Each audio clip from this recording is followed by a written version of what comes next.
April 30th, 1975, the fall of Saigon. For many, it marked the end of a long and devastating war. But for the people of South Vietnam, it was only the beginning of a new kind of struggle. Today, I'm standing in front of a plane that tells one of those stories, a C-130A Hercules called Saigon Lady. This isn't just an airplane, it's a symbol of survival, and today, we're going to dive into her incredible story.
In the chaotic final days of the Vietnam War, Saigon was collapsing. The South Vietnamese government was crumbling, American forces were evacuating, and thousands of civilians were desperate to escape. With the airports under siege and options running out, fear turned into desperation for many families. Among those facing impossible choices was First Lieutenant Khiêm Phạm, a pilot in the South Vietnamese Air Force. Knowing that capture could mean imprisonment or worse, Khiêm and a close friend, Major Nguyen Cang Hu, made a daring decision. They would steal a C-130A Hercules and fly themselves and their families to freedom.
On April 3, 1975, with 53 people secretly aboard, Khiêm powered up this very plane. Soldiers tried to stop them, but no shots were fired, and there was no turning back. As the Hercules roared down the runway, Khiêm kept the nose down longer than normal to avoid further detection, lifting off just in time. Flying dangerously low to avoid radar detection, they made their way towards Singapore, carrying everything they loved and everything they hoped for.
Upon arrival in Singapore, they were detained for weeks, unsure if they'd be sent back.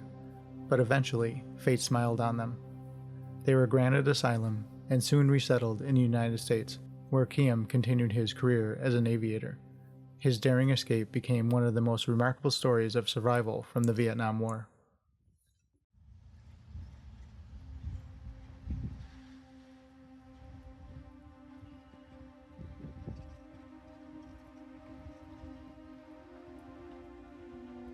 The Saigon Lady passed through many hands before finally being preserved here at the National Warplane Museum in Geneseo, New York.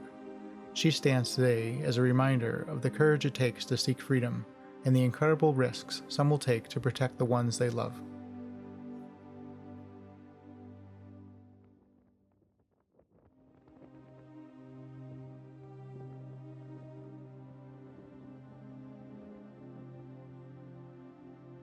Walking around this aircraft, it's hard not to feel the weight of what it represents.